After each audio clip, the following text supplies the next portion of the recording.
And welcome to She Thinks, a podcast where you're allowed to think for yourself. I'm your host, Beverly Hallberg. And on today's episode, we feature this month's policy focus entitled Crime Affects American Communities and Safety. We're going to look at the data on crime and why the surge in carjackings and high murder rates cannot be ignored. We'll also look at how women who feel particularly vulnerable have grappled with the aftermath of the defund the police mantra. Last, we're going to discuss what can be done to help build back safer, stronger communities. And here to break it all down is the author of this month's policy focus, Meaghan Mobbs. Meaghan Mobbs is a senior fellow at IWF and is an experienced non-governmental policy and political leader. She previously served as a presidential appointee to the United States Military Academy. She concurrently serves as VP for Client Strategies at Link, where she provides strategic advice on public affair matters. Last, she is a former paratrooper and combat veteran. Meaghan, thank you for your service and also joining us again on She Thinks. Thanks, Beverly, for having me. It's a pleasure to be here. So I want to let people know again that the policy focus, it is called Crime Affects American Communities and Safety. As always, you can go to IWF.org to download that report and take a look at it for yourself. But we're going to dig right on in. Now, Meaghan, I noticed in the report, you did say that there are reasons to be optimistic. So why don't we start with the good news before we get into the bad? What has improved when it comes to crime?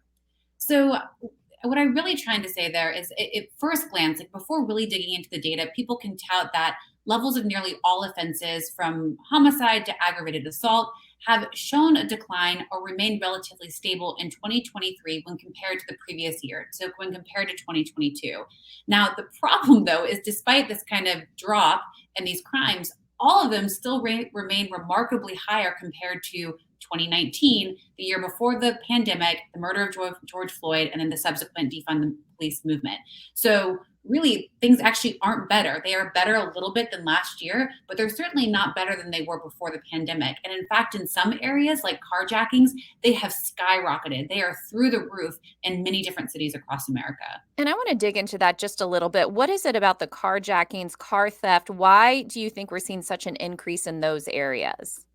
Beverly, that's a really good question. And I really, quite frankly, haven't seen any good explanation or any good data that explains why it's happening, except for we know it is happening. So there's a 33.5% surge from 2022. That is a massive spike. And obviously, there was the very high profile carjacking of a congressman in the Navy Yard about a week and a half ago. So this is not just affecting low income communities, it is affecting everyone, in fact. And the reality about carjacking is these often lead to more aggressive crimes, right? Because when people are taking cars, they're often not doing it unarmed. So it can lead to other really unfortunate outcomes. Well, I can even say when I lived in Washington, D.C., and I was there during the beginning of COVID and had been there for over 20 years, after the George Floyd murder happened, that's when I started to notice a real increase in issues with my car where it got broken into 3 times in 1 month. And it wasn't just me, as my neighbors as well. We just started leaving our cars unlocked and make sure nothing was in it because we don't want our windows broken. And we noticed this. We'd even see people going along and trying to see which doors were unlocked. A lot of times it was very young men. So we saw this increase in more of what we would see as more like smaller crimes, obviously not the larger crimes, even though those did increase.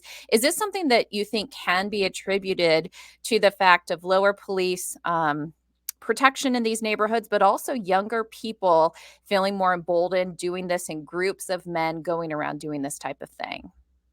Beverly, that's first off, a great question. And I will tell you also, just I live in the Northern Virginia area. I've heard it from my nail tech. I've heard it from my hairstylist. They all feel increasingly less safe and do the same thing with their cars. So again, I think this is a very widespread issue. But to get back to your point, I do think that this is more of these kind of young men looking for something. I think, unfortunately, in many of these big cities, that there have not been substantial consequences for crime. I think we increasingly have these much more kind of liberal or left-leaning, DAs who aren't necessarily doing what's necessary to hold people accountable and causing these issues to happen. And people are not being held accountable for the crimes that are happening. So I think that's some of it. And then I certainly think that our police forces are absolutely overburdened. I think that they don't have the capacity to do what is really critical. And this is something I address in the policy paper, which is kind of this it's called community-based policing, in which you are kind of proactively engaged with the community so that you're actually getting left of bang. You're getting proactive proactive versus reactive to crime. But you can't do community based policing if your police department isn't at full strength because you just don't have the capacity. And so the reality is the effect of the defund police movement means less police on our street, less capable of being proactive and having to be reactive. And we know that the defund the police movement was a big thing a few years ago, again, right after the George Floyd murder took place. Where are things today? Are cities slowly funding their police departments more, even if that doesn't make the big headlines and make the big news? So I think some of it is yes, and I also want to correct myself earlier. I said more liberal DAs, and what I meant was more liberal prosecutors. And so I do think that some of that. So I do think that there are many communities that are very much attempting to fund as much as possible. And I get in this a little bit in the policy paper. This used to be very much a bipartisan issue. In fact, under President Clinton's administration, he launched this massive initiative called COPS, and it was an acronym. And I'm going to not even try to say what the acronym stands for right now, except for it really was this massive influx of cash, not into just kind of the federal law enforcement agencies, but at the local level, understanding that most of crime is happening in communities. It's at the local level, and that's where they need to be funded the most. And let's talk about the difference between the crime rates that you're seeing in large cities like a Washington, D.C., which we just mentioned, a New York City, a Chicago. We often think of those cities as being these crime hubs, but are we seeing this filtering into smaller cities, into towns? Is there a ripple effect that we're seeing all across the country? So certainly you're starting to see this kind of kind of radiating effect in which you are seeing it kind of happen in big cities kind of as the origin point, but beginning to trickle out into kind of where you would call the suburbs. So more of kind of the suburban region, you're beginning to see increased crime happen in those areas. And the other thing is that's something we didn't address in the paper, but certainly you're beginning to see a substantial increase in drugs. And fentanyl, which has been discussed quite frequently, is impacting all of our communities from very small towns to very big cities. So you are beginning to see all of this trickle out from those big cities into what used to be perceived as more safer areas in America. And what specific things, policies have mayors done, have cities done, city officials to try to prevent some of these crimes? For example, car theft, which we talked about, the carjacking. Has any of it worked? So unfortunately, and again, I address this in the policy paper, you've had like a Mayor Adams in New York who decided that it was a good idea to give out air tags to people and say like, leave these in your car and at least we'll be able to locate the vehicle afterwards. Well, clearly that's not going to work, right? Effectively, you're doing nothing. You're not dissuading people from committing the crime, and you're certainly helping not address the crime.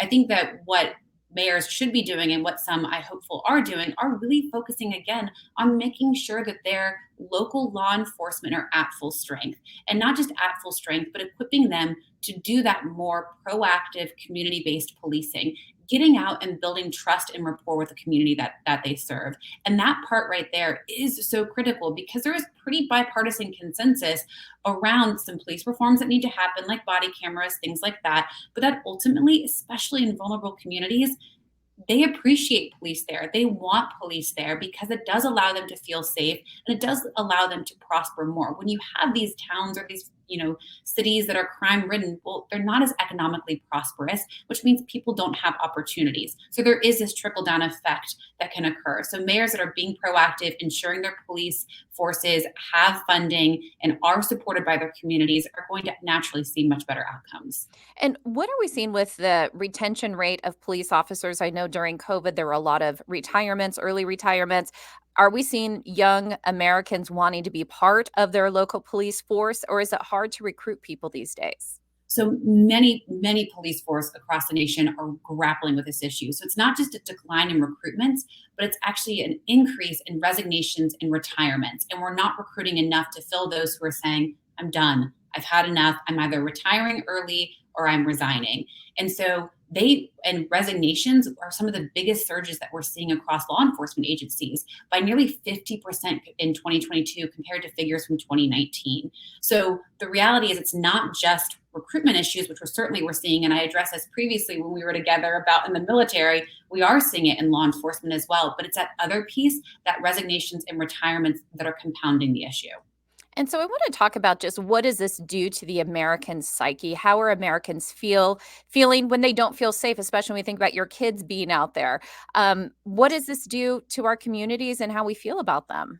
So Safety is one of the most critical. And so in a past life, I earned my PhD in clinical psychology. So when I say this, I'm coming from truly a place of really imparting how critical safety is to our mental well-being, to our ability to thrive.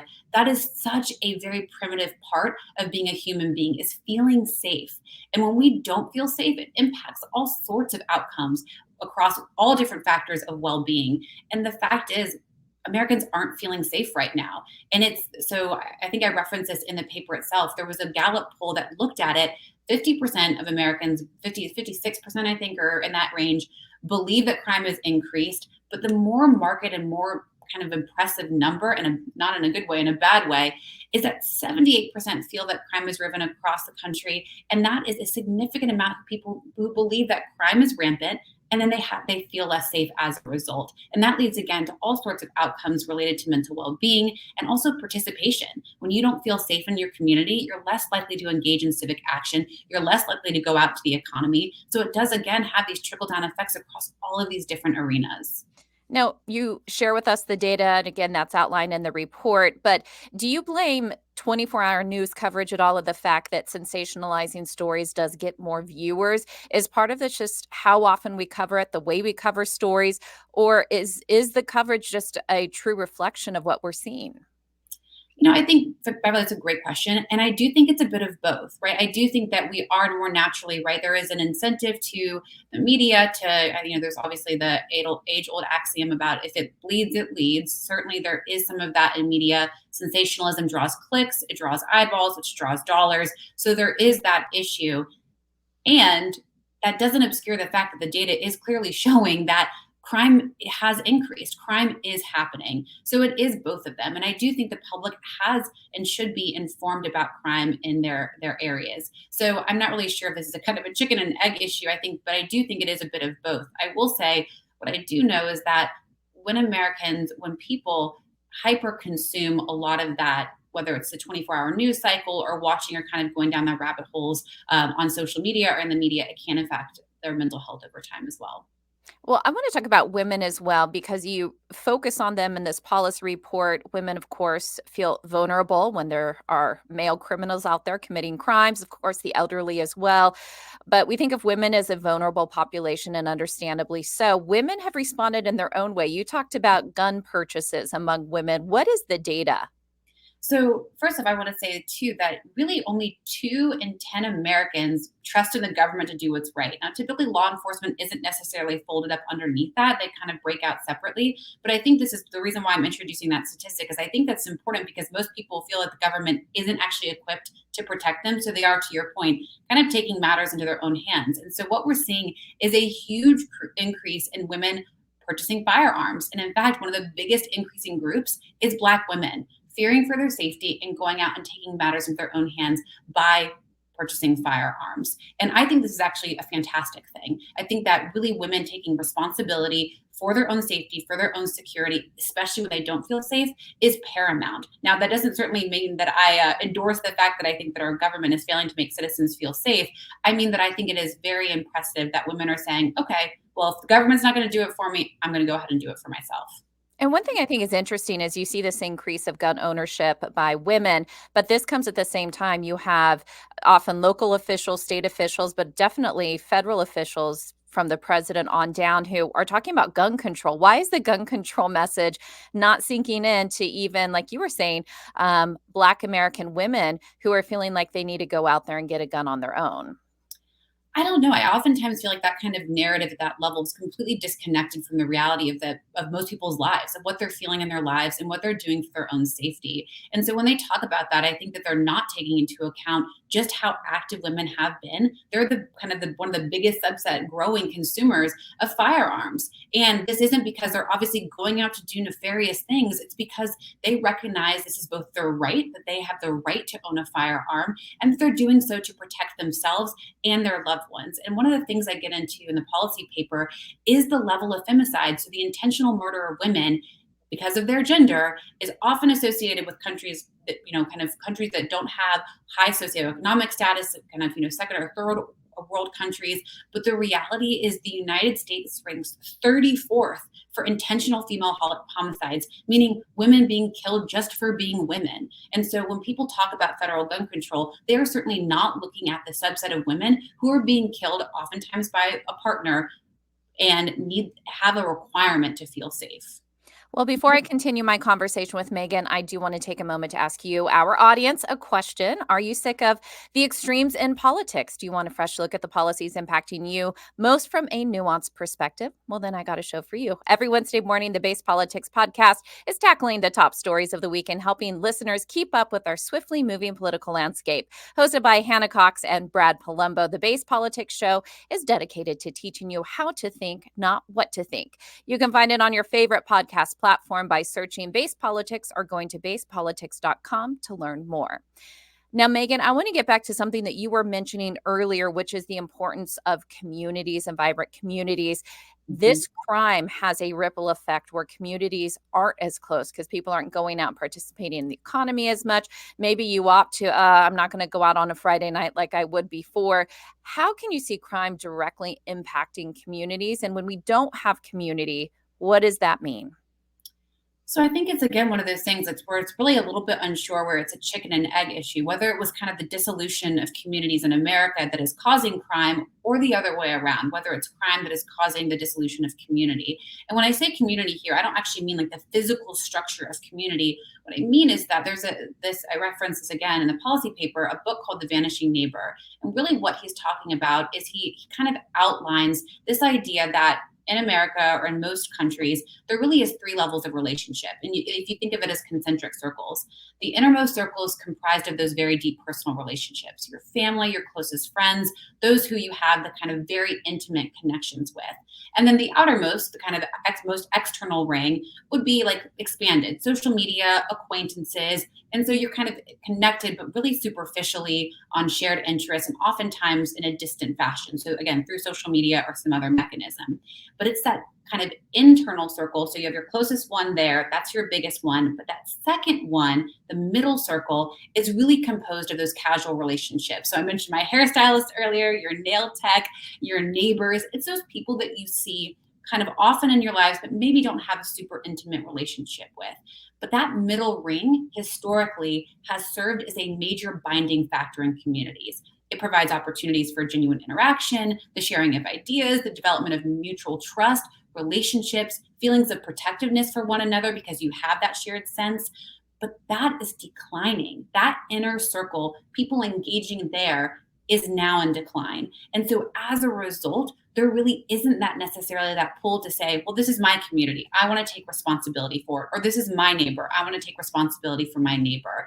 And so again, as a result, crime either might be proliferating or that dissolution of that inner circle is what is allowing crime to proliferate. But either way, I think what's very clear is we have to, again, focus on what it means to build communities in America. Again, not buildings, not geographic spaces necessarily, but relationships with our neighbors who maybe we don't agree with.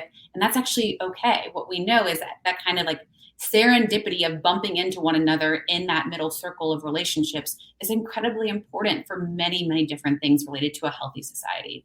And just as you're talking about that, it made me think of something that I think is a tragic trend that we see, which is if, let's say, somebody is riding public transportation, a woman gets attacked, not many people join in to help her. Often people are even recording it while it's happening. Where I would even think when I was young in DC, I would purposely walk near men or groups of people when I was leaving the metro because I knew if something happened, at least there'd be people around me to help me.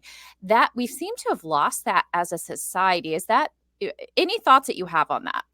So there is something, though, in psychology called the bystander effect, which means that people kind of don't engage because they think someone else is going to. So they're not going to intervene because they're actually waiting for someone else to, or they have the assumption that someone else is going to do so. So they kind of are happy to put themselves in that bystander role.